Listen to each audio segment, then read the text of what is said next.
Oh, hey, hello world. Welcome to Comic Book News. I'm Dan Shaheen. Today, we've got a follow-up on what has been undoubtedly our most popular live stream of all time. And that was a week ago when we spoke with none other than Diamond's CEO, Steve Geppi of Diamond Comic Distributors, that is. And man, that brought a lot of attention to the stream and got a lot of new subscribers. And we monetized overnight thanks to what I'm calling the Geppi effect. So thank you, everybody who's joined and added. If you haven't already, this is your first time joining, please consider hitting that subscribe button. Hit that little bell. You get some notifications when we got future live streams like this or when I drop new content at all. You know, today I'm really excited to be talking to so many people. We got 81 people on live on YouTube right now watching. And I know if this is anything like the last live stream, that we are going to get thousands and thousands of views and a lot of interest from all over the internet. Because, well, at Comic Book News, we're trying to be a little bit different than your usual. A lot of, shall I say, internet experts out there that like to talk a lot about the industry, about publishing, about retailing, about even about distribution, when honestly they have no experience or knowledge. I'm not saying you don't have a voice, but I know a lot of people in the industry who do have a lot of experience, and I want to bring them together here on Comic Book News to talk about the industry and talk about where we've been, where we are, and where we're going.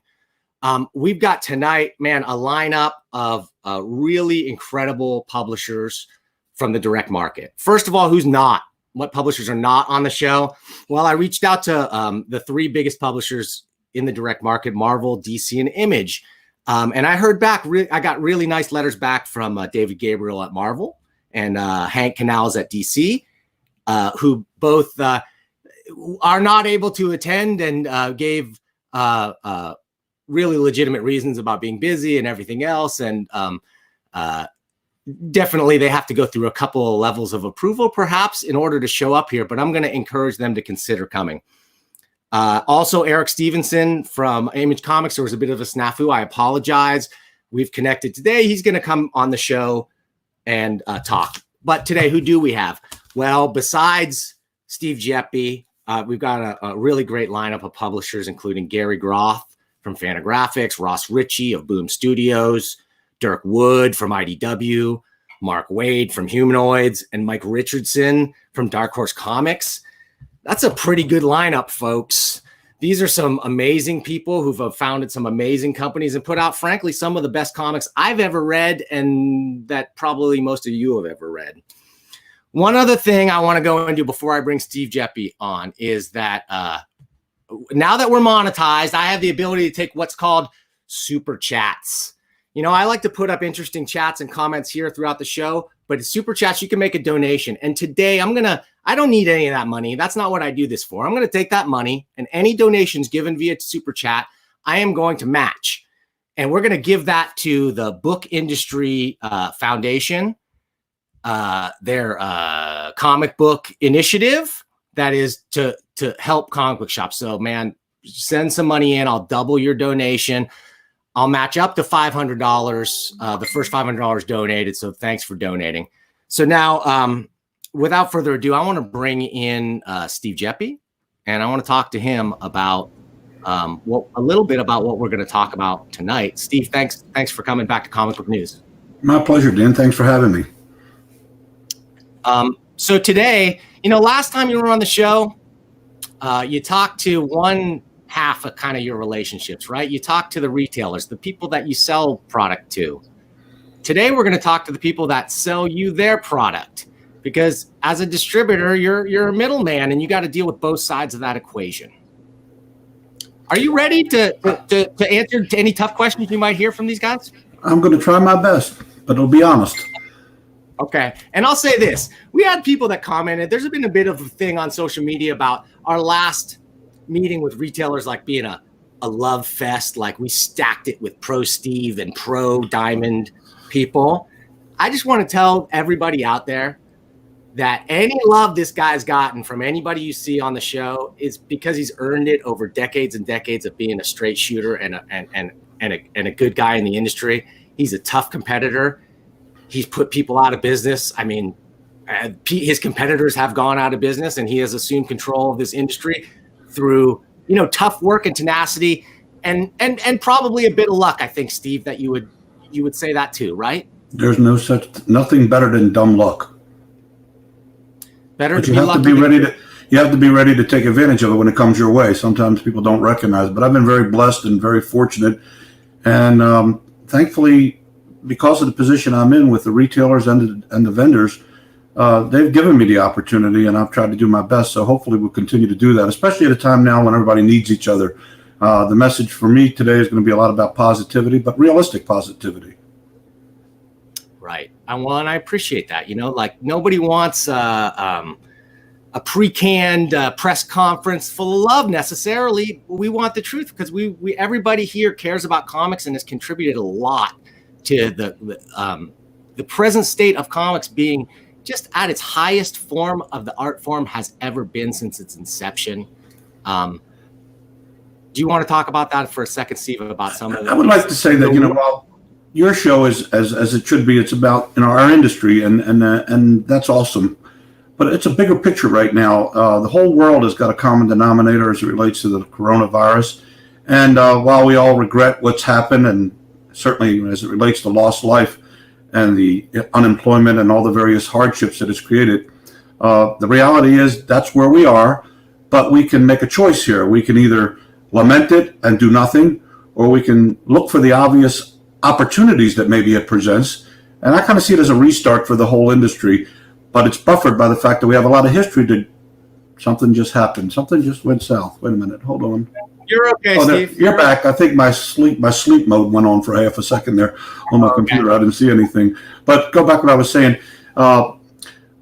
We've always had an industry that I referred to it, I think, last time as the Rodney Dangerfield of pop culture. We never got any respect going back to the 50s. But in recent years, we've gotten tremendous respect. The movies have really certainly proven to the world that our medium is viable and doing well. And all of a sudden this comes along.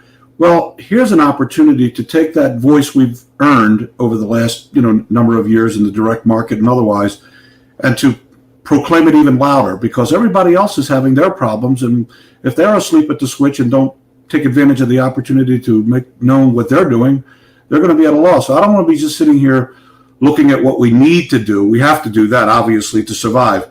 But I want to look at the things that we should be anticipating coming down the road, and how together, we're all going to be competitive on whatever level that is, and competition is good and we welcome it. But there are a lot of things that competitors can do together. And in this case, between the retailers and the publishers, I'm the conduit, Diamond's the conduit, and we want to advance everybody's agenda. We're not always going to agree on everything, but when we have an opportunity like this, the perfect storm, so to speak, in a positive way, let's take advantage of it. Let's make sure that the consumers are excited about the comeback, to make sure that the world at large, who've never maybe read a comic or haven't read one in a long time, will see that these movies that are out there have a base. It's formed in this industry, and they should be looking into it and finding ways to entertain themselves through this medium as opposed to all the other ones that are so dominant in our face.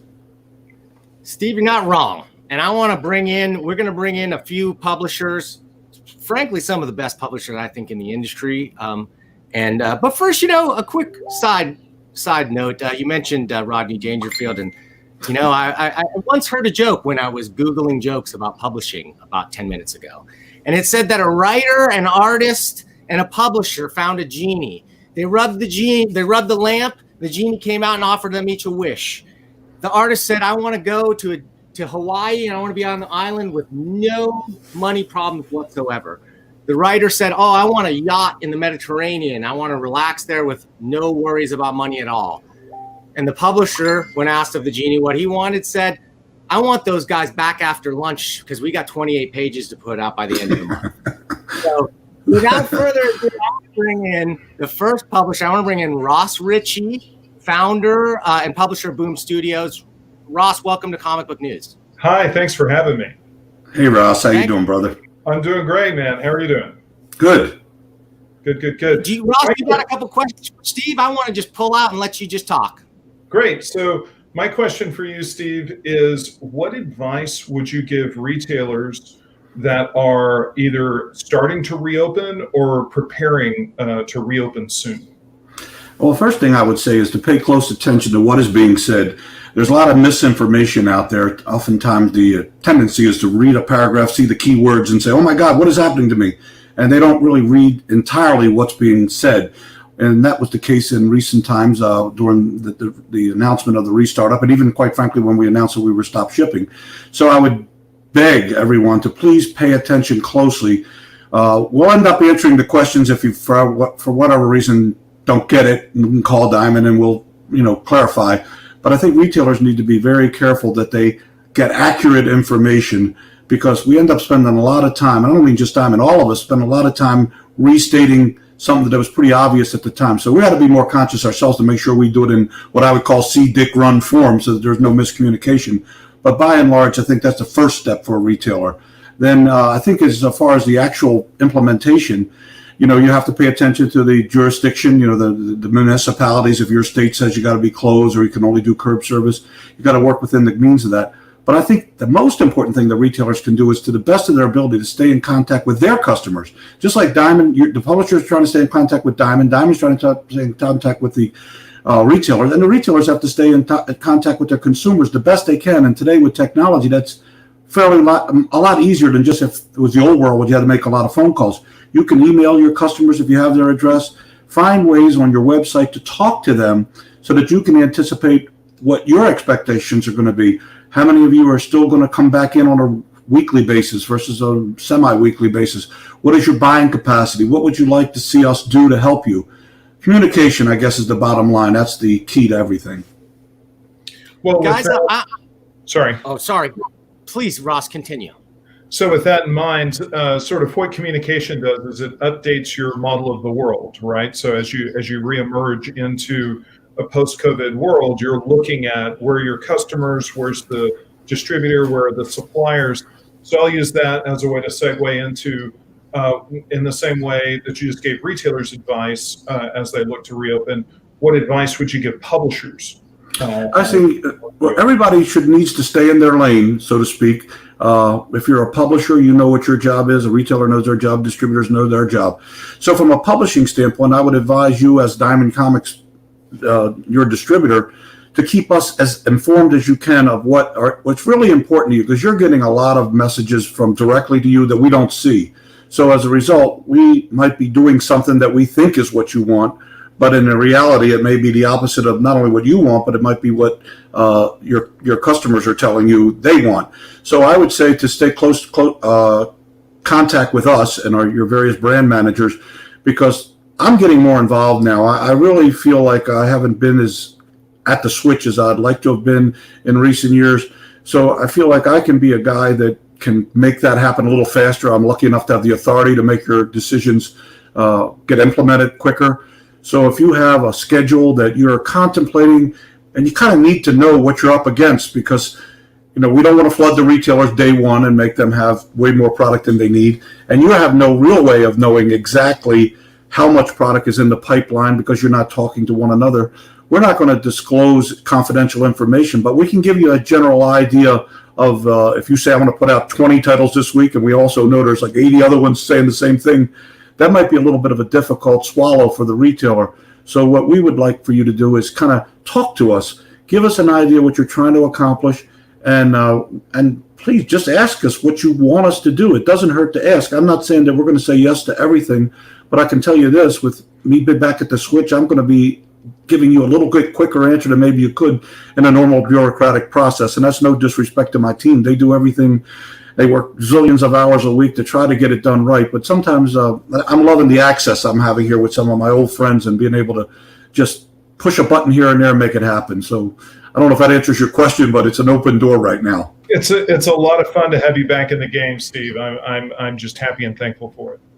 It's not like I left totally, but I've been there. Just that I think that there's a lot of new retailers, even new publishers, who wonder who the hell I am because I haven't had kind of a face to the industry. And I'm not doing it for ego's sake. I'm doing it because I think it's needed. And the response I've gotten in recent times since being on this show and on Kevin Smith's has been very rewarding and gratifying. And it's also helped me to understand that there are things that maybe I've been hearing that I could have paid more attention to and done something about sooner and made the world a better place. So we're going to still have problems. We're going to still probably disagree. But it's takes a village, as they say. I mean, and this is a good village to start with on this show. Great. Hey, Ross, thanks. Please stick around. We're going to bring in Dirk Wood now. Dirk, did you have some questions here for Steve? Sure, Dirk, go ahead. Steve, how you doing? I'm going to commend you and have the best backdrop. You really commercialized this. Got IDW, big letters there. Smart thinking. Well, I'm shrouded here, though. But we'll keep the spotlight on the company anyway. That's okay. Well, Steve, I want to start with a compliment, actually. And this is, this isn't a softball by any means, but that was a great segue from Ross and you, is that I'm happy to hear you're back in the game. But honestly, I don't have a ton of meat and potatoes questions for you because your team has been so great throughout all of this. And specifically, I want to give a shout out to Tim Lanahan, who's just been Johnny on the spot in terms of information for us. And one thing I think this whole thing has done, obviously, is laid bare sort of, and you can say this beyond comics, but just the supply chain and the way things work and where everyone falls into things, and has made it very apparent how important Diamond is to everybody. And so, well, that's very kind of you, Dirk. I think that the generic side of the product chain has to be explained a little bit better, because sometimes the people in the chain don't even know what the other guy does, much let alone people who are affected at the consumer level. Once people get a sense of where it starts, how it progresses, the time element involved, I think there's a lot. We'll get a lot of good suggestions, but a lot of times we get crazy suggestions because people say things that are, it's not because they're dumb people, they just say things because they're clueless to the system. If we can make that a part, instead of just selling them product, we can give them more information. I think that'll help. Yeah. And so my only sort of question here is that, in terms of Diamond's had to obviously pivot and make a lot of quick decisions in terms of how this is all going to work during the middle of the crisis. But once we start coming out of it, do you see any large changes already taking place? Things you've had to implement, the way that you deal with your warehouse crew, the way that things are happening throughout the chain. Is there anything you see that are going to be permanent situations? I do see a lot of things changing. To quantify them as permanent yet is a little premature. I do think the social distancing has become a factor. So I think some people are under the misguided thought that as soon as the quote unquote crisis is over, everything goes back to normal. I'm not so sure things will go back to normal, because it's just human tendency to be a little apprehensive. A certain percentage of the people will say, they said it's okay to go to a baseball game again. But there's a lot of people around, and I don't know if this virus is coming back. So they might be a little reluctant, so make a slower recovery. Right. That said, in the warehouse atmosphere, depending on the size of the warehouse, we're going to have to operate a little bit differently, because we're obviously concerned about the health and welfare of our employees. We don't want to make them come back in and then get sick. I remember reading about it up in North Dakota, I believe it was. It wouldn't have been Smithfield Hems, I'm thinking. 600 employees came back, thought they were practicing social distancing, and 354 of them got the virus. So we have to be cautious of that. But as far as outside the logistics of walking around and moving boxes, I think that the industry is going to see a lot of change. I think that, and I honestly believe it's for the good, and we can influence it to the good if we look for the opportunities, instead of coming in with the old proverbial adage of the negative person who tries to find a problem for every solution. We don't want to be doing that. We're going to say, well, now that the stage has been reset, what are some things that we couldn't heretofore consider, but now we can? And I believe there will be opportunities at the retail level, the distribution level, the publishing level, the printing level, and even on the consumer level. Right. People are we have so many choices today with, internet technology. We've got 168 hours to work with every week, no matter who you are. And I've said this many times, that time is just divided every day. Every time there's a new something to come into your life, you got that much less time for the things that were already in your life. But going forward, the more direct to your question, Dirk, I think that Diamond's going to learn a lot from this, and we're treating it like we're the new kid in the block in a way, just happen to have some experience behind us. But as the, so to speak, new kid in the block, I say this very genuinely, we're going to look at things that maybe have been said before that weren't totally considered at the level they needed to be considered, and we're going to be open-minded. Right. That's great. I mean, I think that, just to put a fine point on it, that one thing when we're all easing our way back into this is that, speaking of the supply chain, I mean, we've realized that, if customers aren't coming into shops, then shops can't pay you, then you can't pay us, and we can't pay artists and licensors, and it just it all comes back to the fan and the consumer at the very base. And so, you know, I mean, even as we come out of this, you know, a lot of stores out there, their customers, they're still going to have some unemployed customers, people that want to get back in the game and want to read their comics. But so I'm glad to hear you're going to be involved. I think, you know, keeping that sensitive all the way down the chain is going to be important. I think where we have influence, and by we, I mean all of us who are in the retailer, distributor, vendor side of the business to the consumer, is we need to be sending out realistic but positive messages to them. I think as they follow our lead. And for example, you know, I've used this example, I think the last time on the show, that we're fortunate to be in a business where a lot of the product, or a great deal of the product we sell, if not most or all of the product we sell, has the potential to be still recaptured, that business that was lost. I used the example of a restaurant being closed for 2 months. People don't go back to their favorite restaurant and buy the meals that they didn't eat there. That's gone. They ate at home, and now that's not recapturable. So unfortunate for them. But in our case, if you're a collector, you know, it's kind of like the guy who has the pull and hold books that doesn't pick them up regularly. He's now got a chance to catch up. So people who have not had any new product coming in on a regular basis now, if we let them know that we're not just forgetting the past, we're going to try to fill that need, that desire back up. And keep in mind, they've had a lot of time on their hands, and that's, for collectors, a good thing. Collectors with more time on their hand generally breeds more interest in the product.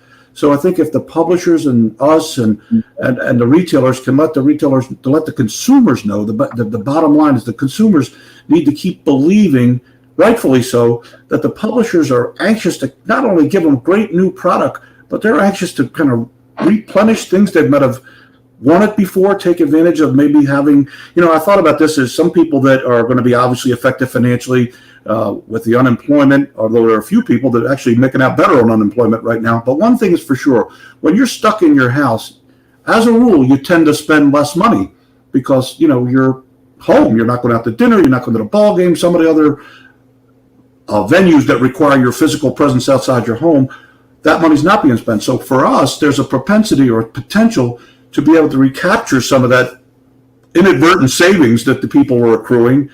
And we should be trying to target that as, hey, while you're, you know, building up a little bit of a nest egg there for your hobbies, if you will, pay closer attention to what we've been showing you for the years going by. Maybe it's been hard for you to keep up to date with all the things that have been coming at you collectively. But now, hey, there's a good time to not only get the latest product, but to catch up. Now, that's not going to happen day one. There's going to be a certain slow, but that's even a good time too, because while there's going to be a slow rollout, there are going to be people who have more financial wherewithal than others, and that's a good chance for them to not only buy the trickling effect of what's coming in, but in additionally catch up on a lot of great products you guys have been producing. Hey, thank you, Dirk. Thanks. Stick around. We're going to bring you back in. I don't know if anybody heard that ominous music sting when I brought Gary Groth on the screen, because was that the Elvis? That was Elvis's "Thus Spake Zarathustra" intro. So these guys have a history. There's been criticism between the two, but I know that they genuinely respect each other, and I also know that they probably bond pretty well over like a bunch of Carl Barks Ducks comics. So we both have that. And I remember I met Gary. I think you were like 13 back at the Maryland Funny Book Festival in the days of Mark Feldman. That's how far back we go, if you can remember that. I do now. Oh man! I thought I'd Take jog it from there, Gary. Gary, please. What do you want to ask? Steve? Good to see you, Gary. It's good to see you. I think last time I saw you, it was at a party in San Diego about 3 years ago. And we chatted for a few minutes. So, you know, what I'd like to do is I would like to ask you some historical questions, because I think Sure. I do have a few questions about what's going on today, but I think the other publishers are probably going to cover that. But I'm interested in having an historical perspective that I think you can offer. And I'm interested in Diamond's place in the direct sales market. And frankly, I'm also interested in Diamond's monopoly status and how it became a monopoly. Mm-hmm. I think that might be instructive to, you know, especially, you know, younger people watching this who weren't there at the time. So if I could take you on a trip back to memory lane. Okay, that sounds good. you became a publisher, I think. Now, correct me if I'm wrong, but you became a publisher in 1980, and that was the reason for that was that you took over New Media Urjax distributor. You said publisher. You meant distributor, right? You said publisher. Sorry, I meant distributor. Okay. And my understanding is that you took over New Media Urjax's distribution in 1980. Is that correct? I'll give you a little bit more accurate assessment of that. I started out with when it was still Geppi's Comic World in the 70s, and probably one of the first, if not the first, comic stores in the city. And when other stores started to open on the other side of town, I would get calls from friends like my good friend. He probably was the longest tenured diamond retailer until he recently sold a store, Mike McKenzie at Alternate Worlds. And he'd call me up and say, "Hey, Steve, I need to carry new comics and I can't meet the minimums. Could you, add them onto your order?" I said, "Sure, Mike." And then before I know it, I had like 5 or 6 guys like that. And quite frankly, it was a pain in the ass to do this. I didn't consider myself a distributor. And I was buying from New Media Urjax, who was in Rockville, Maryland, so they were local, and it was a freight savings to have to go to them first and then on to me. What happened was when New Media Urjax got involved in a lawsuit with the publishers as well as the printer and everybody under the sun, they pleaded discrimination because Phil Suling had the initial monopoly, if you will, and he had drop shipping privileges, meant that Phil didn't really even touch the books. They were shipped out of Sparta, Illinois. You had to order them in increments of 25, et cetera, which was also a burden for retailers because if you needed 26, you'd either short somebody or get 50. And as a result, he won the lawsuit, and there were some concessions made. A lot of it was never disclosed, but it kind of opened up the direct market to other potential distributors. And then it was actually 2 entities. There was the father and son. Urjax stood for Irwin and Jackie Schuster. And then there was New Media, which was his other son, Hal. They merged to become New Media Urjax. And then when they won the lawsuit, they set up shop in Florida, and they had sub-distributors. They went around calling on all Phil's accounts and said, "We'll give you a better deal, and we'll drop ship." Hence, people like Bob Bierbaum in California could get them, and there was Neon in Ohio, Fat Jacks, and me. And we were all sub-distributors getting a better discount. But when they failed, one by one, the big sub-distributors were defecting and leaving them. And it turns out that because they were close by or whatever reason, I was the dumbest guy in the group. I was the last vestige of their cash flow. And I saw the writing on the wall, and I had to apply to go directly to Marvel, and I did. But there was that 2-month, 8-week period that you had to still be with the other distributor until your books kicked in.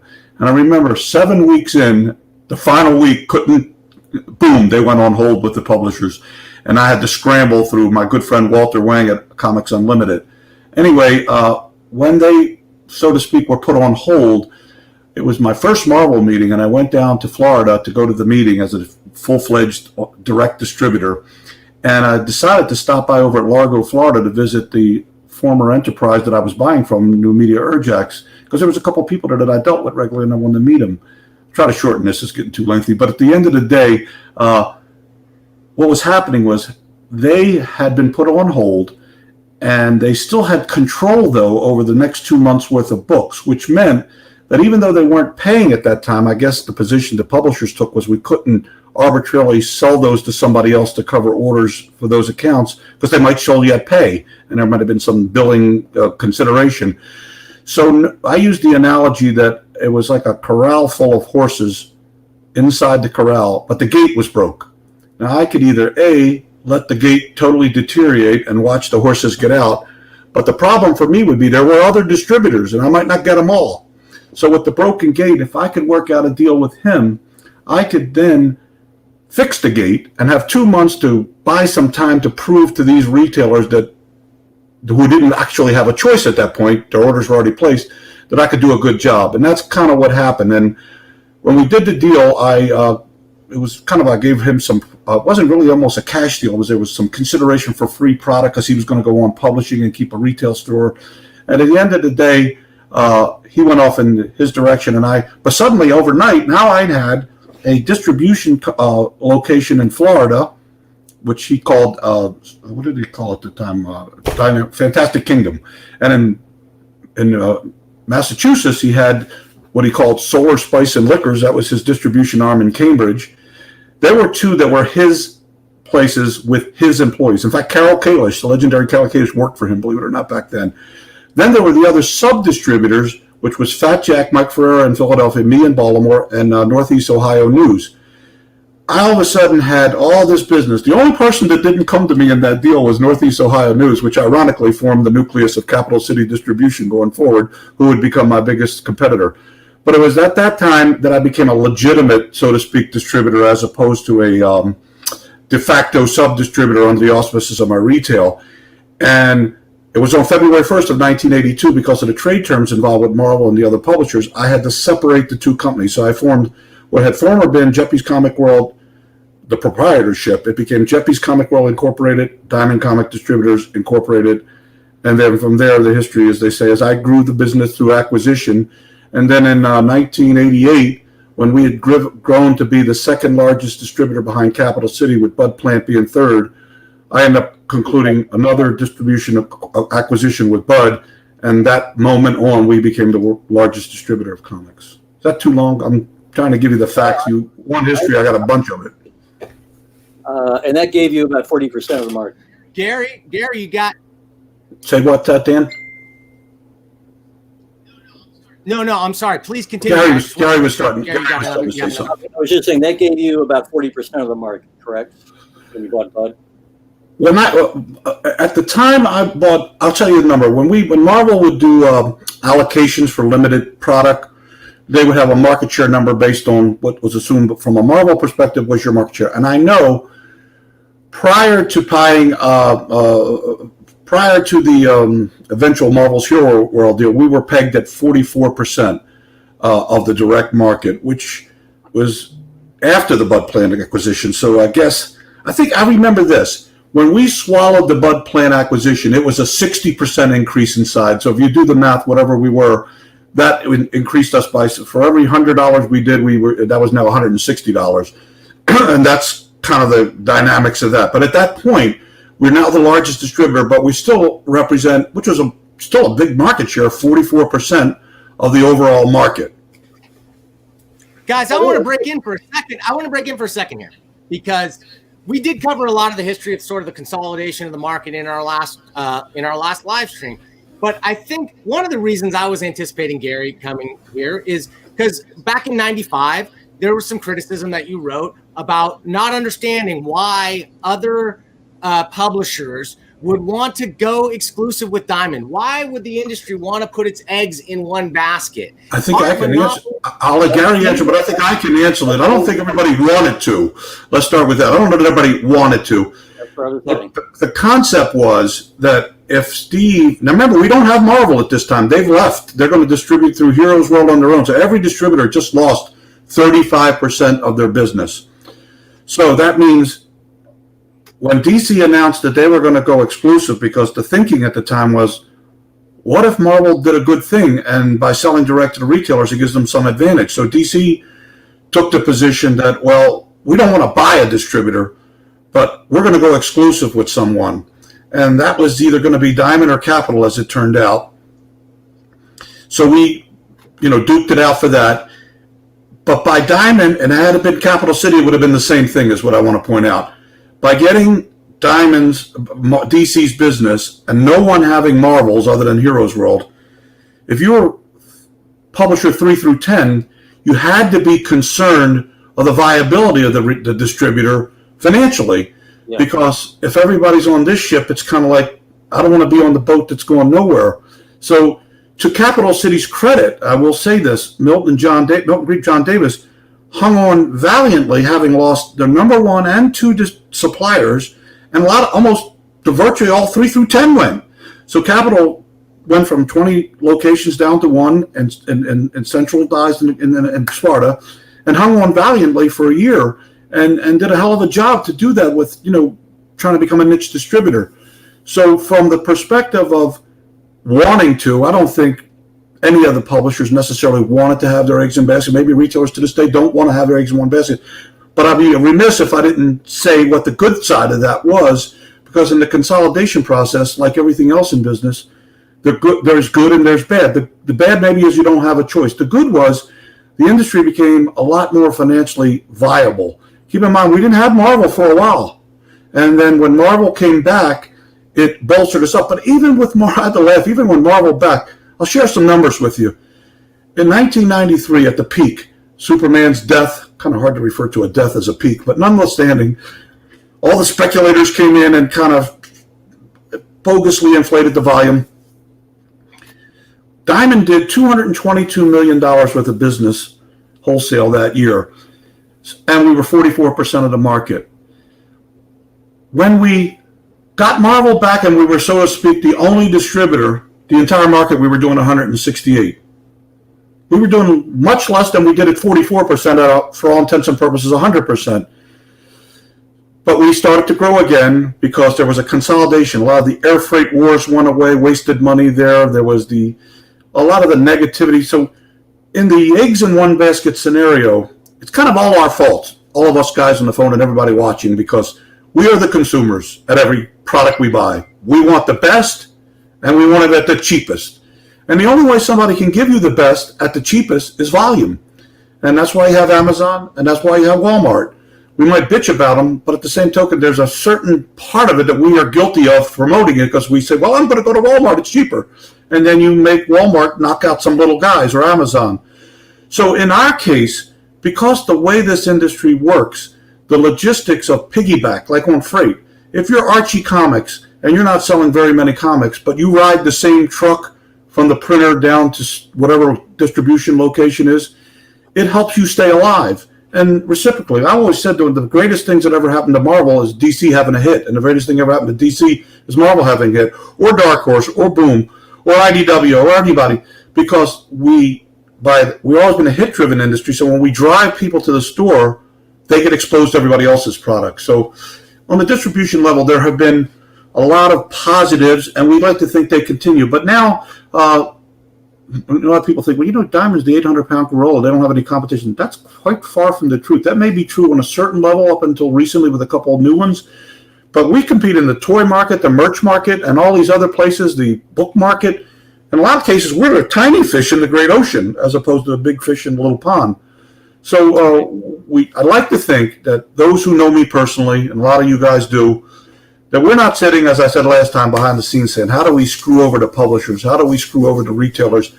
We generally know our existence depends on your success. And that's basically the approach that I've tried to inculcate into the minds of the people that work for me.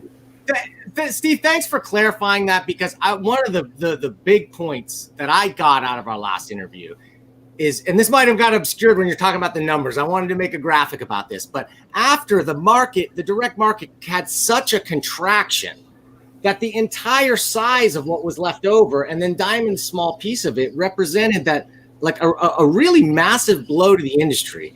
And were it not for that consolidation at that moment, who knows what would have happened to direct market distribution? And I believe that the Department of Justice agreed with that when they did that was basically the reasoning. Well, the market had basically half-sized, and a lot of that was because we had an inflated full size. When the baseball card market phenomenon, or scam, if you want to call it for a more accurate word, was where people are buying cases of baseball cards, saying, I'm going to put my kids through college, these are going to be worth a fortune one day.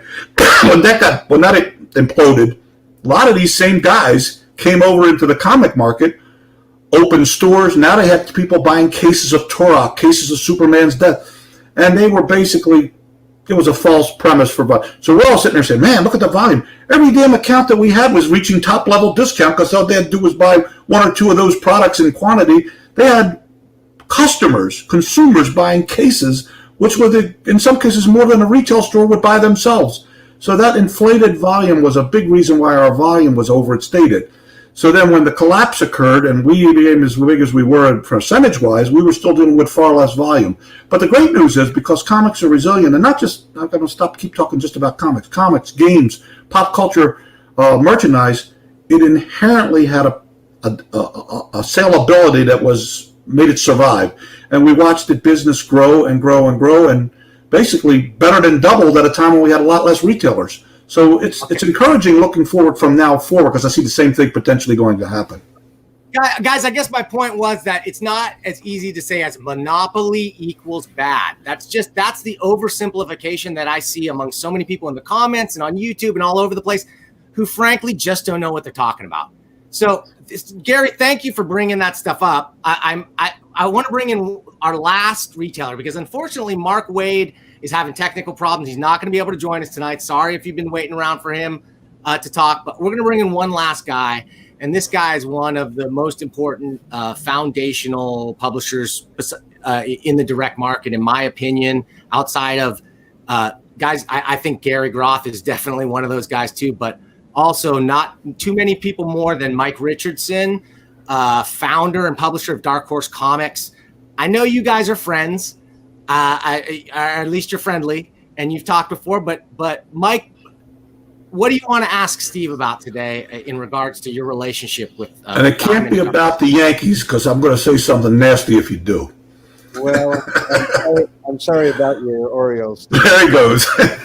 We all are. Hey, we're undefeated right now. I just want you to know that. Yeah, I think the virus is the best thing that happened for the Orioles. And we're doing it with a lesser payroll. Yeah. So, look, there's a couple things.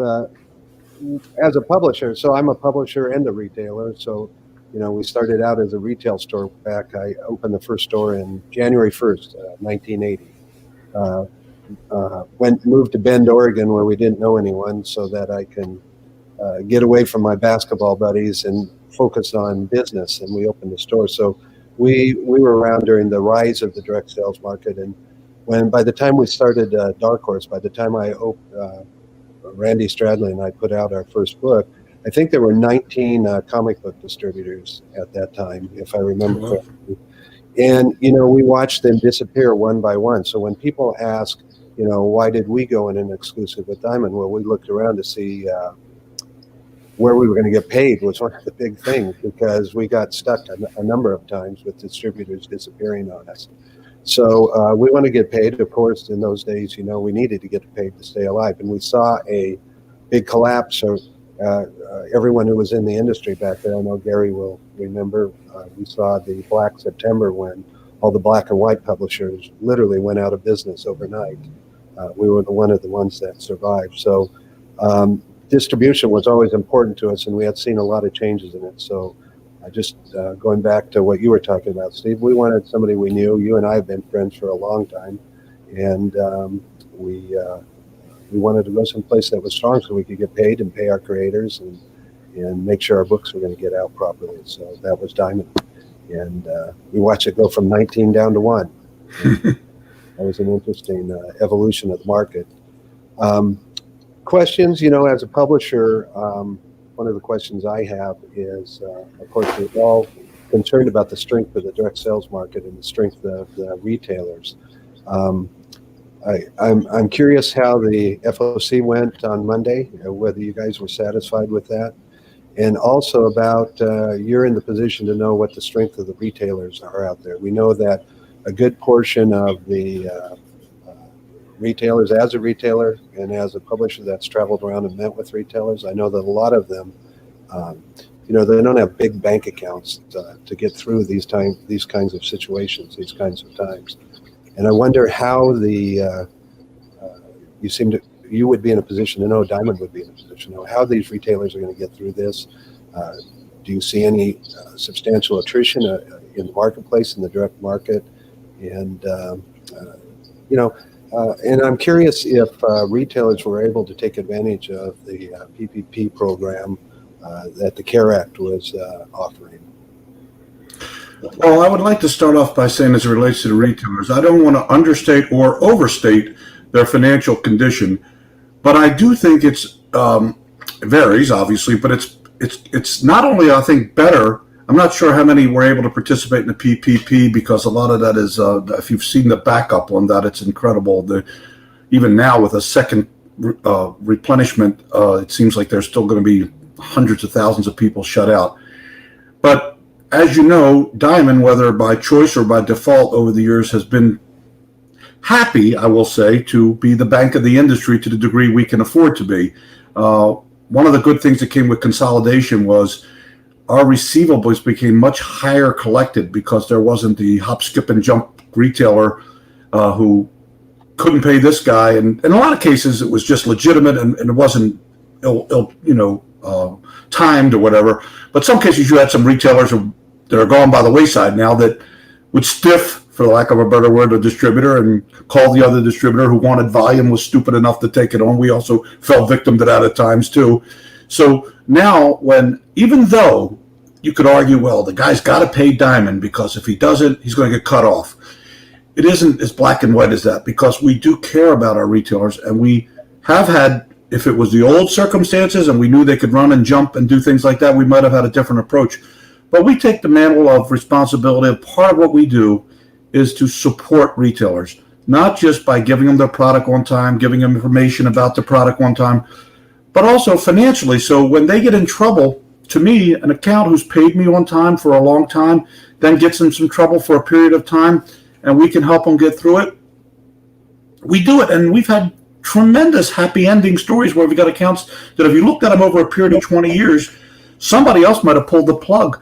We're so happy we didn't, because they survived, and we need every retailer that there is to keep this volume going. Now, in light of what you're asking about going forward, I will tell you this: the FOCs that you referenced have been coming in better numbers than we thought. We budgeted very carefully for our cash flow projections to anticipate what percentage of last year's volume on a week-to-week, month-to-month basis we would expect. And happily, the numbers are coming in stronger. And I am going to predict to you right now that in addition to what maybe are conservative FOC adjustments, we're going to see those books sell out, and they're going to probably order more, because I think it goes back to the consumer. The consumer has that pent-up desire to get the product they missed. And maybe off-the-rack sales, if you're a store that's dependent on impulse sales, that's a little harder. It kind of goes back to the restaurant analogy. You didn't buy it from my store, but you found it somewhere else. And in this case, I think the rack sales might suffer, those who are dependent on that. But the people who have subscription services, pull and hold, they're going to probably recapture a great bit, if not a high percentage, of the volume that was deemed to be potentially lost. So from a retailer's perspective financially, while I don't have totally privy to their daily finances or their bank account, I think they're stronger than people give them credit for. It'll vary from account to account. But there goes back to the positivity. If a retailer believes that he's going to have a tough time and acts like he's going to have a tough time, it's going to be a self-fulfilling prophecy.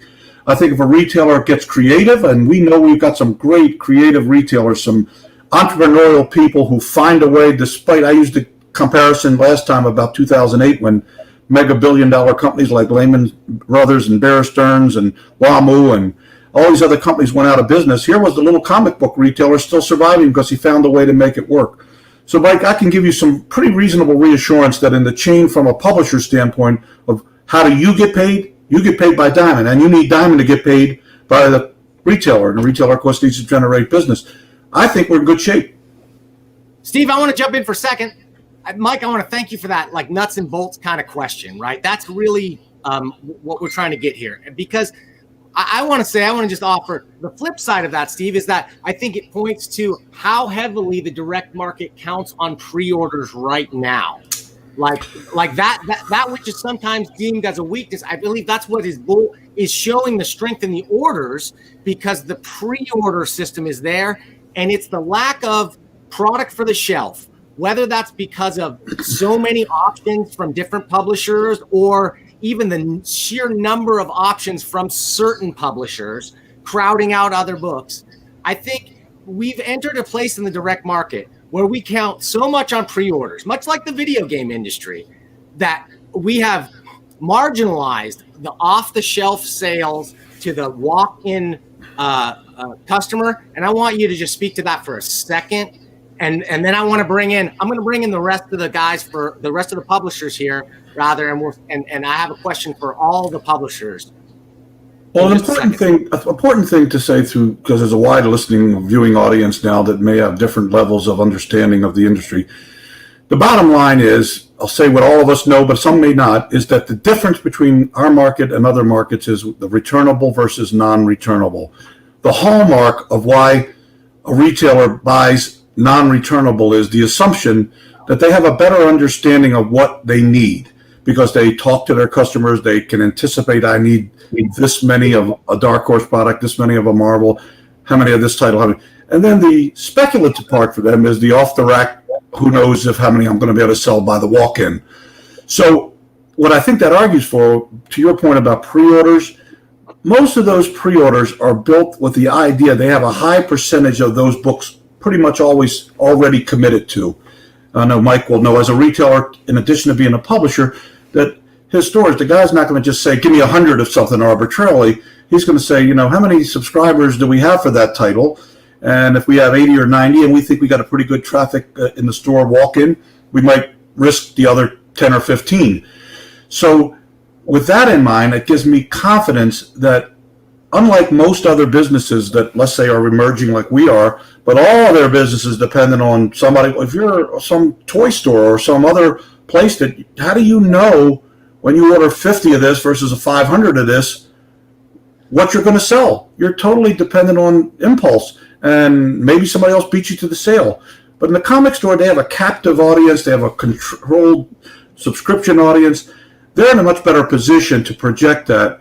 And I think that going forward, that'll continue. Now, one of the things that changed over the years with the advent of graphic novels and shelf life items, it used to be that with a non-returnable order 2 months in advance system. I'll give you a good example. Gemstone publishes the Overstreet Comic Book Price Guide. I'll use my own product as an example.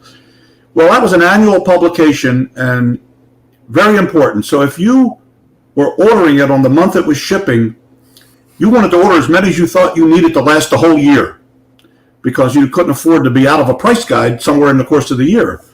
Well, when distributors and publishers got more into the evergreen side of the business by having permanent shelf life items as opposed to periodicals, which the price guide always was, but now graphic novels, trade paperbacks are things that a retailer wants to continue to sell in perpetuity. What happens is then they don't order as many on the first week as they order what they think they need for the impulse rush. But then they rely on the distributors and the publishers to have them in stock, which places the burden off the retailer, which is helpful. We want to do that. So if you're a publisher and you got great confidence in your product, you might print deeper and hopefully get a better price for having done so. You still got to be careful because you don't want to kill the goose that laid the golden egg by ordering way more and wipe out the profit.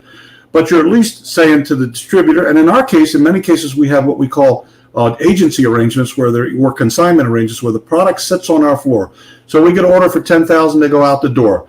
Then the reorder capacity starts to show its face, and we have to have that product already because that retailer is now counting on us having it. Otherwise, he would have tried to order more in anticipation of running out. So there's a hybrid. There's a big difference between periodicals and permanent shelf life items. Great point. I think we're going to be doing a series soon on what I want to call Comic Shop 2.0 about the types of changes and thoughts that anybody who wants to start a new comic book store might be considering now. We're in a world of multi-channel distribution and multi-channel sales now, and I believe that retailers have to be ready for that situation. Right now, I want to open something up, though, to the panel. From Rich Johnston over at Bleeding Cool. Occasionally Rich asks a good question. Just kidding, Rich. Rich wants to know, and I want to open this up to the publishers, man, because here's where, in fact, I'm going to yank Steve for a second. I want to let you guys speak in a closed room without Steve. And let's say, so Diamond came out with a plan, said, look, we know we owe you money. We're going to pay you a quarter of it right now, and then we've got a plan where we're going to pay a little bit over the next 13 weeks or whatever the specifics of the plan were. Can you tell me, 1, were you expecting that? 2, did you appreciate it? 3, how does it materially affect the cash flow of your business and thus your plans for the future? I want to start with, Gary Groth. Well, we're always happy when our distributors tell us they're stopping to pay us, and then they're paying us 25% what they owe. I had mixed feelings. I understood why Diamond, or at least why I presume Diamond was doing that, because they were probably having their own cash flow issues, and they had to deal with those on a longer term basis. Luckily, our bookstore distributor, W.W. Norton, was still functioning and still paying us 100% of what they owe. So I looked at it pragmatically in the sense that we could get through there with Diamond's payment plan. wasn't crazy about it, but I understood it. If we couldn't have gotten through it, and we're talking about the next 2 or 3 months, that I would feel differently. That would have been a problem. Right. Okay, let's go to Ross Richie. Ross, what's the impact financially for your company, and how does it affect your plans for this year and beyond? Sure. Well, it's painful, but at the same time, I know that retailers are hurting, and it stands to reason that Diamond's hurting, and so we're all hurting. And so, it's a difficult situation, and we want Diamond to be solvent, to be able to get through this crisis, to be able to ship product to these retailers. And so it's a kind of a situation that's not fun, but you got to deal with it. And what I'm excited about is we just had the first FOC that happened after the crisis, as we're preparing books to ship May 20th for the direct market through Diamond. And when we looked at our orders, we saw that our orders were actually up on what the orders were before COVID. And so to any retailers that are watching that supported us like that at Boom, I just want to thank them and say it's miraculous and it's incredible. And I think it's also a lesson about the way that we're going to get through this is we need to work together. And sometimes it's hard, but that's what's required. So we need to work together as distributors, publishers, and retailers to serve the fan. All right, great. Dirk Wood. Yeah. Any impact you want to talk about here from we were Diamond's thrilled. payment plan? We were thrilled when they stopped paying us. No, I agree with everything Ross and Gary said. And we're in a similar situation in that our book distributor, PRH, has been paying us as well. And we had a nice little bubble because we had a TV hit with Lock and Key that sort of hit beforehand. It actually might affect us a little bit more as we move forward because we had big sort of balloon payments coming in, and that helped. But I agree with all of that. I mean, I think that I will say this, and I'd say this with Steve in the room, and he can probably hear it anyway. But Diamond, I think at the very beginning suffered from a little bit of a lack of communication out of the gate. And that much like everyone, though, I think the first couple of weeks of this mess, we were all just trying to figure out where things were going. So when that was announced, there was a bit of a like, what are they doing? But I think as the weeks have gone on, and as Ross just said, we built back up to the new FOC and started getting things moving again. I think that I understand it completely, and I think we'll be able to weather this just the same way that our retailer partners are. Okay, Mike Richardson, how about you? Your company's probably in a little different position than some of the newer startup ones, but how has this affected you? Well, I was listening to Gary talk. I probably would have answered it the same way. We didn't appreciate it. I mean, we weren't excited about it, but you were watching the rest of the world and seeing supply chain disruptions. We figured that Diamond was getting hit just like everyone else. So it was what it was. We're lucky. For a couple reasons, our larger company is diversified. So we had income coming in from other areas, although we did have to shut down our retail stores finally, trying to solve that situation. But we couldn't find a viable solution, but we do have an internet presence with our retail. We also have our direct to consumer, so that actually saw a bump. And our film business continues to go on, so we were able to survive it. We'll come through it okay. And we also jumped on that PPP. One of the reasons I asked Steve about it to see how much of the industry he was aware of, took advantage of that, because we jumped on it early and were able to take advantage of that. So look, over the short term with Diamond, we expected it, half expected it, I guess. It's always a hit on your cash flow, but it is what it is, and everybody's being hit the same way. So you do what you have to do. We've seen things happen before that impacted the entire industry. We've gotten through it. The industry has gotten through it. And we'll get through this one. And, Diamond will be helping retailers get through it also, as they have. Steve made the point that Diamond has supported a lot of those retailers that maybe in a different environment or a different distributor might not have survived, but Diamond keeps a lot of those retail stores going, and that's good for all of us. Yeah, that's a great point, Mike. Yeah, Gary. I would just like to echo what I think Dirk said, which was that communication at the beginning was a little dicey with Diamond. And, and I assume they might have been in some sort of chaos at the time. But once I emailed them and I said, we have to talk about this, because I don't think I heard that Diamond was suspending payments from Diamond first. And once I emailed them and talked to them, they were very communicative. But I had to reach out and find somebody at Diamond to talk to. So that, I think we publishers need some reassurance from the single distributor. I don't want to interrupt here, Gary. I'm sorry, I am interrupting. I want to bring something up for a second. This guy. Okay. All right, Mr. Comics Matter. All right, Mr. Comic Gate. I've invited you to be on this show many times. If you want to voice your opinion, come on the show. You've got an open opportunity to really talk about it. Unless all you're interested in is ginning up controversy and making a lot of money by hatred, come on and talk about this industry that you claim to know about. Because you're one of the prime guys that talks a lot of stuff and really doesn't know what he's talking about. So I respect you. I respect your opinions and what you do, but I don't respect this kind of negativity for the point of negativity. I'm sorry to derail the show this way, guys, but this is really important to me. We've got an industry that's too small to have warring factions. I'm sorry, Gary? Something going on that I'm not aware of? You probably. And I'm not. Yeah. Sorry. And I'm not going to bring this up. Now, this is not the most important thing. I'm just going to say, guys, put your money where your mouth is, Zach. If you're not afraid to come and talk about your stuff, to really put your comics up to scrutiny for their merit, come on here. Otherwise, please shut up. Okay, I'm going to bring Steve Geppi back in now to talk about what you guys just addressed. You guys just addressed the point that, it was a surprise and wasn't a super happy one to your cash flow. So, Steve, what do you say?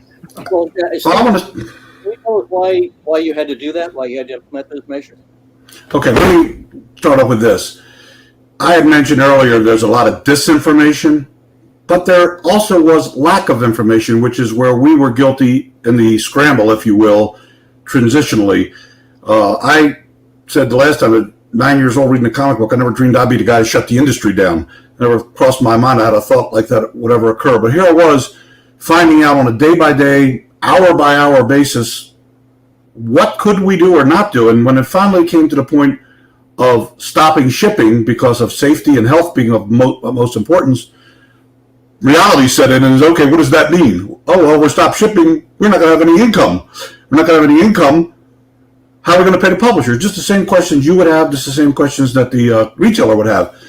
So we rallied the troops. We should have gotten more information out quicker, but we were trying to get it out on an equal basis. We didn't want to create a situation where I call Marvel, I call DC, and you're whatever order you are in the line, and somebody's... we know in this industry, whatever you say, within seconds, it's out on the internet somehow. Witness the, Gary, you'll remember this, witness the leak of the option to buy Diamond back in the day. I think it was out within 4 days. I want to get into that. But the concept is, if I called Mike at Dark Horse and I say, Mike, here's our situation, and I get off the phone and I'm ready to call Gary, Mike's on the phone talking to somebody else, and before I know it, he gets to Gary, gets to the other guy before I did. So we were trying to do uniform, when we did eventually put out that announcement about the payment plan and what we did. And we first of all talked to our bank. Most importantly, we had to make sure whatever we said we could fulfill. Now, I'm proud to say that, as you all know, in all the years that Diamond has been in business, to my knowledge, we've never been late on anybody of any consequence. I would like to think it's not even been a day late, if not maybe an hour or a second late. That's why we got the exclusive from DC back in '95. We were deemed to be very reliable from a payment standpoint, and that's, like Mike said earlier, first question he had was, how am I going to get paid? Who do I choose? Do I choose to go with Diamond or somewhere else? Who want to get paid? So in my case, I had to know that our banking arrangement was going to be supportive of whatever we did. They're going to see our collateral going down because we're not invoicing anybody.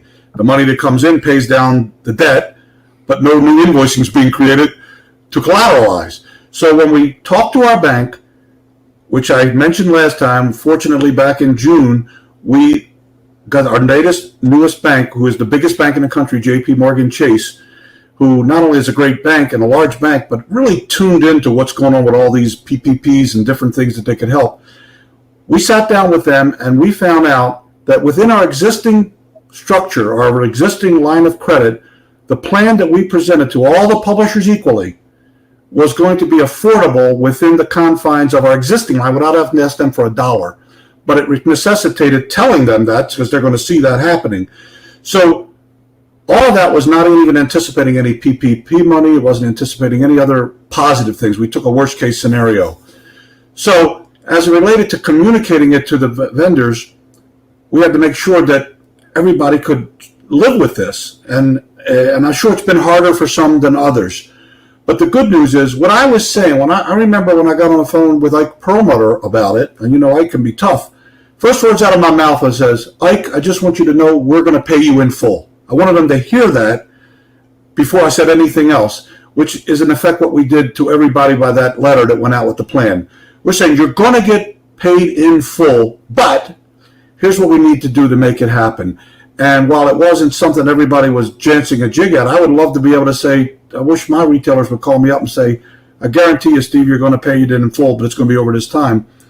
But what made that work, and I think you could answer this better than me, was, and what made people agree to it, and maybe you might argue where we had no choice, was our record, our track record. In the past, we have always paid our bills on time. I think it's clear that everybody knew this was quite an exceptional situation for the whole world, dealing with the same things. And quite frankly, some of the biggest companies in the world, look at Disney, look at Time Warner or AT&T, go down the list of these mega companies, don't think they don't have their problems, you know, and having to make arrangements. My bank itself had to report like a $65 billion write-down, anticipating it. But the concept behind it was, we believe in the industry, we believe in our partners, and we're going to get through this together. And so maybe in this case, there was a time, and I think, I won't say who or not, but I don't even know if there's anybody on this panel, but there have been times in the industry, for what it's worth, where we had to subsidize a publisher to go to the printer. That was mentioned in that first interview I was on. I think Cliff Biggers brought it up, where a publisher said, I got this product, I got the orders, but my printer is telling me he won't print without the money up front. And Diamond advanced money to do that. So I'm here to say thank you for the publishers who swallowed that unfortunate pill, but you won't have it's nice to know that that's coming in and it's going to be fulfilled. And we'll at that point, I think it was over an 18-week period. When that comes and goes, we'll all be whole again. Just the way I look at my customers and the analogy I gave you before. Over a period of time, there may be some bumps and we got them through it. Thank you for helping us get through it, because it's nobody's interest if something happens to Diamond. Great. Steve, thanks for giving a straight up answer to a question It's the that's truth. really important. Yeah. So guys, before we go, we've got a little bit more time, but I want to make sure that you guys have you publishers have all the questions answered that you have to ask for Steve, because he's not dodging anything. What do you got, Gary? You said I got all day. I'm here for you if you need me. I'm loving this. This is a great opportunity to talk to people that I respect and admire and have been friends for years, and despite ups and downs over the years, we're all still friends. So please shoot them at me. I'll do my best to answer them honestly. What do you got, guys? Gary? Steve, I need to challenge your optimism a little bit. Okay. Not because I want to be unduly negative, but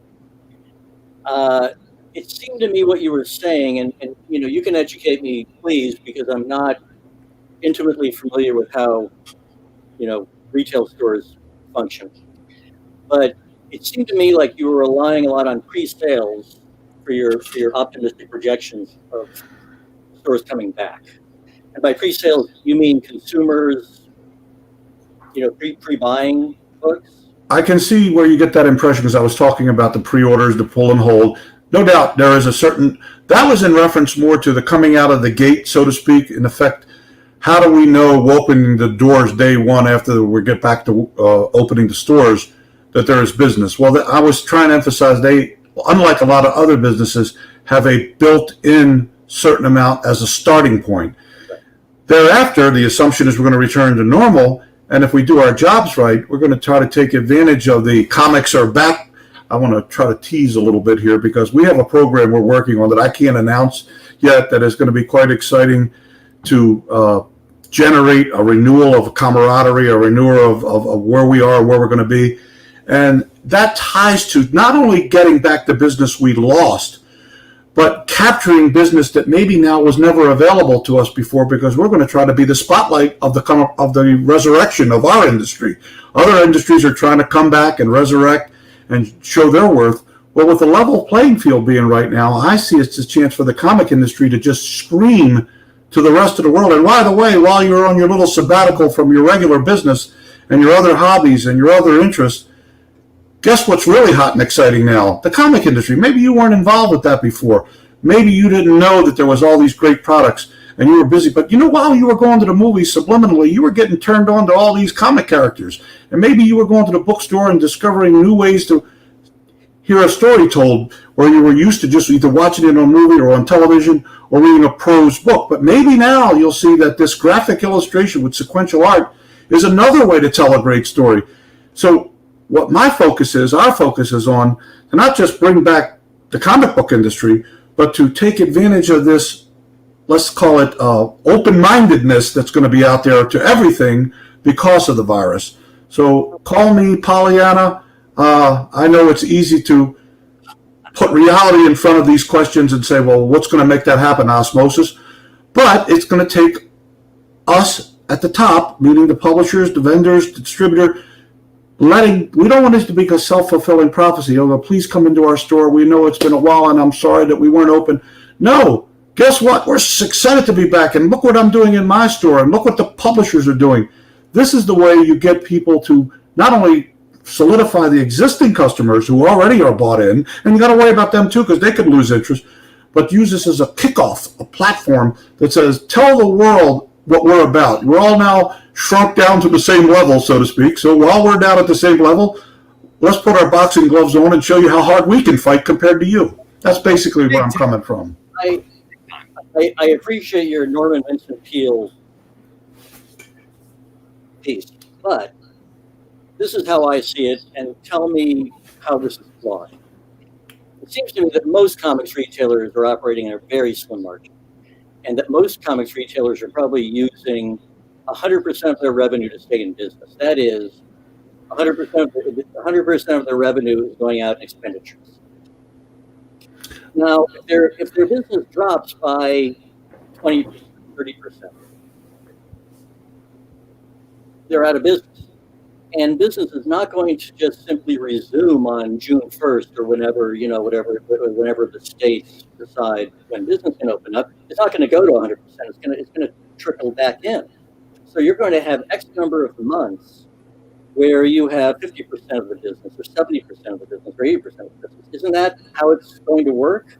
And retailers going to be in trouble. Let me add a dimension to this that's kind of ironic that it has to be brought up, because if you go back to when I first had a retail store, we didn't even carry new product. We was all back issues.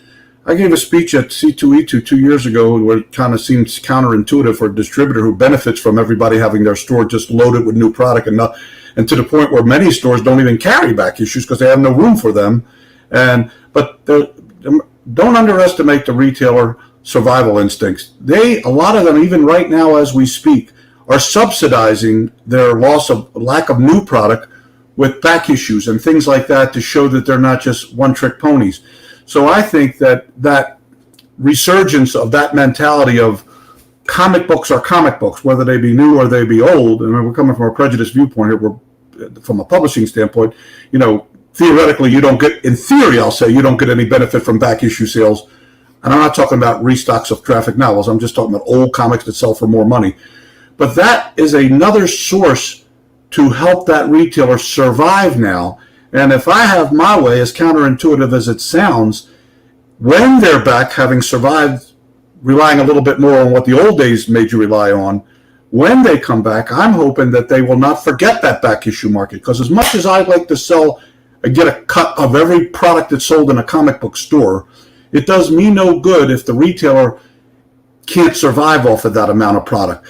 And keep in mind, distribution, because of publishing, printing costs, and editorial, dictates a certain bottom line. You can't get any cheaper than this. There's finite numbers that a retailer can work with as it relates to margin. Whereas in the back issue market, it's a lot more lucrative. They can buy comics sometimes for pennies on the dollar, and that money that they make on that product helps to offset the tighter margins they work on elsewhere. So, but your points are valid, Gary. These things don't happen by osmosis. But this is where I keep preaching to everybody. We all have to kind of be cognizant of what happens at the retail level. They aren't just buying your product to survive. They have other things that they don't. Quite frankly, there's a lot of retailers that we have don't buy hardly. They buy a lot of other things that we don't sell them. That we're constantly trying to find out so we can be that supplier. But some of them, maybe we're only 40% of their business, believe it or not, because they have back issues. They have another dimension of a product that they sell. So, does Diamond have a list of concrete steps retailers can use to create more cash flow when they open up? We have been telling retailers, aside from the speech about them, and by the way, I mentioned, I think at the last time I was on the show, that Diamond's looking into going into the back issue market too, to give people the ability to make a sale on some that's no different than if they're coming in and buying a graphic novel that's out of stock but still in print. These comics that are considered collectibles are out of stock, but technically still in print. They're printed somewhere, sitting in somebody's warehouse.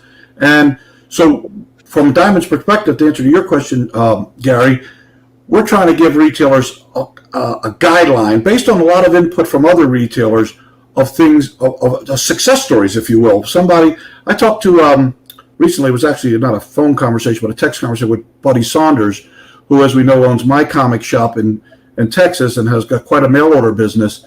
Buddy, when they kind of, quote, reopened, it wasn't a store in effect, it was reopening online, had the biggest day they ever had. So there is that argument for the pent-up demand. I would give advice to you guys to kind of throw it back at you a little bit. What can you do to help get the retailer more solvent? Maybe you have to consider some programs that allow them to have more product on the floor that's more of a consignment basis.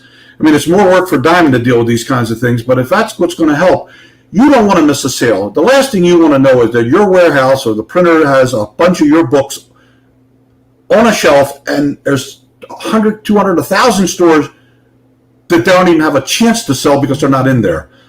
So if we can get a system going on where, in your perfect world, every book you've ever published and still have in stock would be available at every possible outlet, so that if it doesn't sell, then the facts are in, the jury's in, nobody wants it. But if it's out there and it can be seen, and we can help facilitate that, then let's find a way to do that, because you're right, the retailer's got a limited budget. He goes through previews and he says, all right, I got to have the new product, I got to have this, I got to have that. But I can't afford to put this on the shelf and hope. I can't afford. If we can help them some way, and there have been programs like that along the way, a lot of you guys have done that.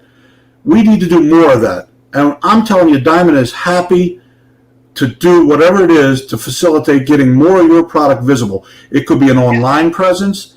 I hope one day to have an app that was originally just talking about for the back issue, but where you have a consumer walks in, and that very app that the consumer is using is also, the retailer has it. So he, in effect, no matter how small his store is, has access to everything. And he says, all right, I want Love and Rockets, I want, Star Wars this, or I want whatever. He says to the retailer, do you have it? The retailer says, well, let me look. I don't physically have it here today, but guess what? My distributor has it, and we'll have it here tomorrow or next week. That's the utopian situation. And whatever that consumer wants to come in to buy, we make available. So that's going to help. I said to R&D right now, being angry that Steve is spilling the beans about the secrets of distribution, but I'm going to put it back. I'm happy angry. Back to you publishers. Hey, Gary, what are you doing to help retailers put their books on? I didn't quite word it that way. I wasn't challenging Gary. I was saying that.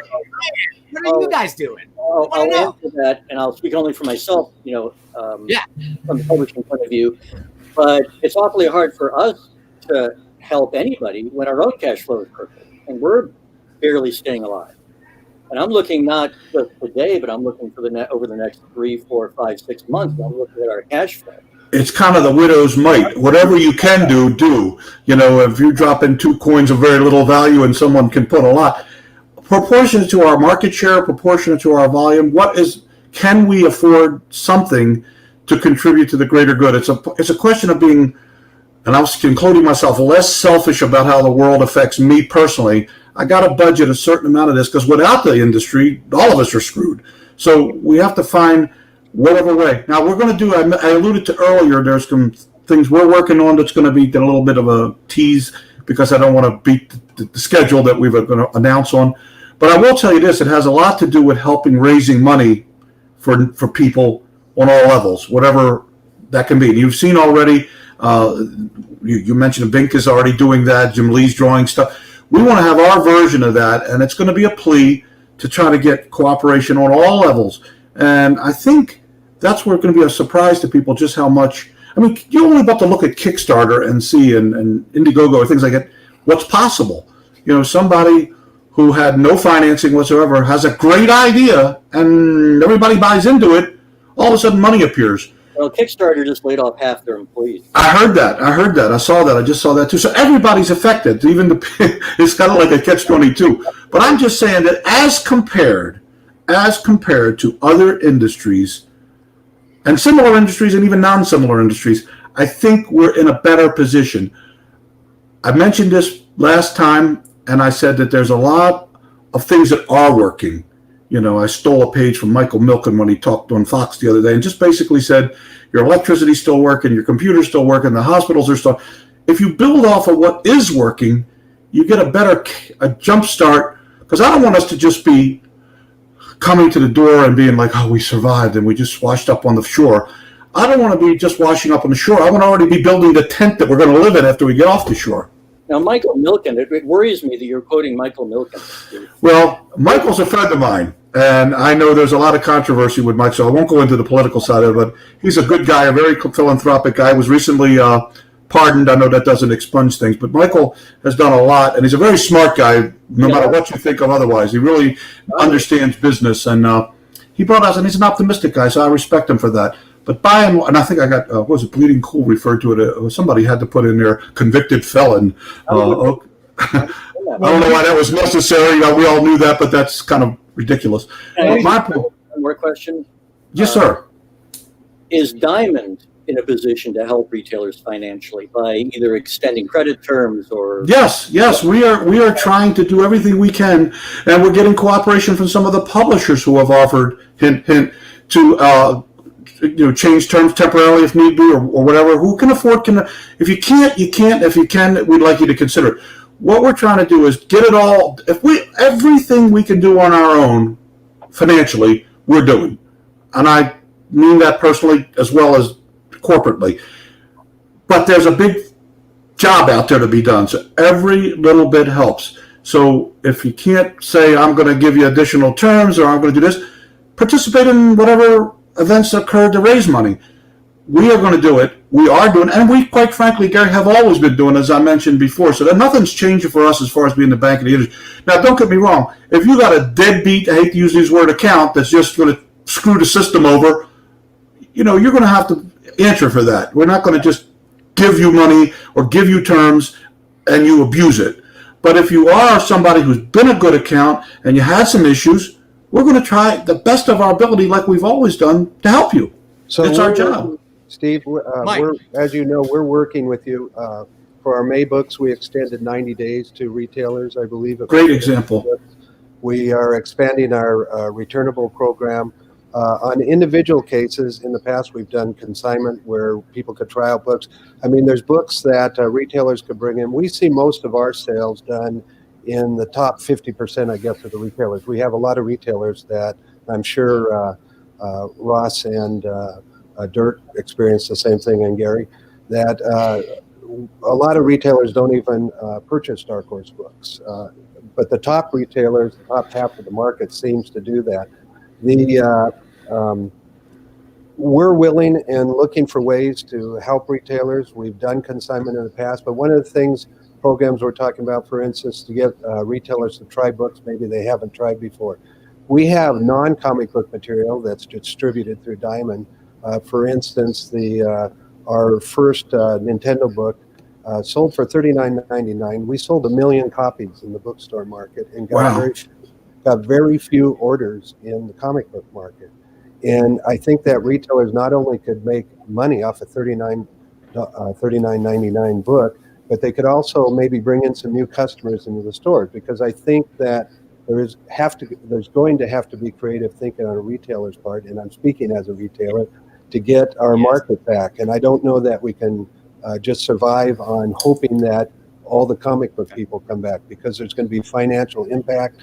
We have to go out and figure out how to bring in new customers, which, by the way, has always been the challenge for comic book retailers, is how to find new customers. Well, we have a big job ahead of us for sure.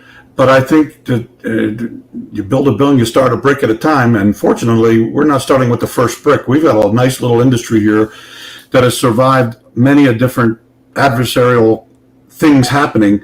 But if we build the blocks together, I think we're going to have a bright future. I personally want to say to all of you guys and anybody watching or listening, I'm an open book. I gave my email address out the last time on air, and I'll give it again, gsteve@diamondcomics.com. I want information. Flood me. I don't care. I will listen. I will try my best to respond promptly. But I'm a guy that loves jigsaw puzzles, so I sit there and put them together, and that's my best thinking time. But I know, and I used this before, but every little piece might not mean anything to somebody else, but when somebody's got all the pieces in front of them, suddenly a boat appears, a house, a mountain, and you start seeing a picture. These are the things that I beg you to share with me, because something you might think is not even significant or maybe not worth offering will help. And we're at the cusp of, it's kind of like we've talked about it last time, with the death knell of comics has been written on the wall a billion times. But we're more than comics now and games. We're pop culture. We're giving people something that they choose to buy. They don't have to buy it. So let's make what we get them to choose to. You wouldn't go out on a date and dress in your worst clothes and not brush your teeth and your hair smell. You would give your best foot forward. You want to look impressive. So let's do that. Let's look, and not only as we compete individually, let's show there is a sense of unity. It's I feel like a damn politician, but the point I'm making is it is a certain, individually we have power, we have value, we have worth, but collectively we're so much bigger than that. And that's why we need to wave the flag. Because there are other industries. Look at the film industry. If it weren't for comic book movies, they'd be in the dump. I mean, comic movies have really saved the movie industry. That's kind of much a known fact. They've hurt big time. But the advent of these big screen, because so many people can watch everything at home. Well, you can watch a superhero movie at home, but it's not the same. And there's that audience contact, that camaraderie in the theater. So let's make this level playing field be our chance to get on the same level with the movies, the TV, the radio, whatever the other forms of medium there are for telling stories. We embraced the bigger world. There was a time when retailers didn't want to hear that the bookstores carried comics because that was competition. I think a good retailer, Mike, you're a retailer too, they'll come to recognize that their exposure has helped. When the digital comics got proselytized, everybody, the sky is falling, we're going to go, print will go away. I said the opposite. I said, no. I said, I believe it's going to help. It's going to make people who were never aware of these characters aware of them. And as a result, a high percentage of them are going to go to a comic store and buy print. And if they don't, then at least they'll be exposed to the character and will help us in other ways. So, yeah, I'm the rah-rah guy. I'm the, enthusiastic guy. But I really genuinely believe in my heart, I feel like I'm getting in on the ground floor again of a new renaissance. And I think everybody should think the same way. I think the other advantage we have also is, I think the other advantage we All right, Gary, I'm going to buy 12,000 more of everything in your inventory just to make you happy. I'll take that. Are you excited now? Okay, I'm sorry. Mike, You got to speak the language. See what it does for you? I love it. Negative breeds positive, though. Mike, you have a point to make, and then we're going to have to wrap it up pretty soon, fellas. Yeah. I do have a date. I don't work in comics professionally right now, so. Is this a date, Dan? Is this a date? Because last time we had 2 hours. Now we're getting cut off an hour and a half, so I got a hunch this is more personal. Yeah, I just wanted to say that I think Steve represents something that the comic industry does have, and the people in the industry, and I think everyone on this panel, we actually love the industry that we're in. We have a passion for what we do, and I think most retailers, if not all retailers, get into this business for love of comics. I mean, that's why I got in, and the business just grew as time went by. But I know that, Steve, we've talked many times about comics and how it's grown, and I think that's a great advantage we have, one that we can take advantage of in the future, is the passion we have and the passion that the retailers have in the Amen. Amen. Never undersell passion. Everybody who's ever been successful in business has done it with passion. I mean, you know, I can look at each one of you guys and remember where you started out, and it wasn't pretty. None of us were. I remember in my basement of the TV repair shop, you know, open when I wasn't playing basketball, Mike, I would put a sign on the door, out playing basketball. There's times have changed, but this passion, this love that you guys have, and the fact that you're still doing it after 30, 40, 50 years even, says a hell of a lot. Most people are all about the bottom line, and that's the only thing they care about. If this business isn't working anymore, I'm out of here. And we've had those guys in our industry, with due respect. Some of them preached the story, talked about how great they were going to change the industry, and they went away and never to be heard from again. We're still here. We're still doing it. I commend everybody for that spirit, and I'm anxious to work with you guys going forward. I just think we got a good thing going. Really quick and say, I've been trying to get here 4 or 5 times. I just want to say very quickly, we've offered returnability on everything for all the product that we're soliciting. And so that's a position that we're taking to let retailers be able to order with confidence. So, and on behalf of the retailers, I want to thank you guys that are doing that. It's a great gesture. It's showing you have confidence in your product, and you also have a heart that you're understanding the position they're in. And the retailers are at the front lines. They got a lot of tough times that, you know, we don't have in some ways. We have different problems, but those guys are mass. They're our face of the industry, and it's very much appreciated. we believe in them. They believed in us. Dirk, any last questions for you, Dirk? You've been quiet for a while. Really quickly, just to follow up with those guys, I think that we're looking at a number of things to help direct market retailers in this uncertain age. One thing we are doing is that as things have been ramping back up, it's given us a chance to sort of ramp back up our operations. And so this sounds very simple and like something you would just think of naturally, but as we're getting the artists getting all their pencils back up and really cooking through stuff, we're focusing on those things that we think will most help the retailers, the evergreens like the Ninja Turtles, things that will help them be able to sell right out of the gate, instead of like big launches that people are unsure about, proven commodities that will help. So that's a small thing, but that's something we're focusing on. That's a concrete publishing strategy, looking at the reality of what you think the market is going to be. Guys, that's what I want to hear. That's the kind of insightful commentary folks who watch this live stream have come to expect from people who know. So you can go out. So guys, I want to thank everybody. I'm gonna pull you. Please stick around for a second, and we can chat backstage if you have time. I'm gonna pull everybody out. Thank you everybody for appearing on the stream. I know you're all very busy, so thanks for being part of this. I just want to say that every single one of these guys, Steve, yourself included, are smart enough business people and have enough passion and everything else that you could have been very successful in just about any industry, and arguably maybe more financially successful in an industry outside of the comics.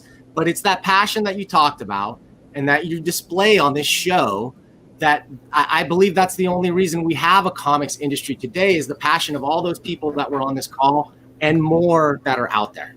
You've only but to remember where it was when the direct market started to understand the evolution of this, and how there was no passion because there was no connectivity. There were no stores. There were no places for collectors to go and commiserate and share their hobby and to have a fellow geek, if you will, to talk to. So we should be very proud that we created an industry, literally. I mean, the comics have been around since the 30s, but the direct market is an industry unto itself. It, for the first time, gave a place to go where a community of people of like mind could come together and share their interests. And that's where the passion comes in.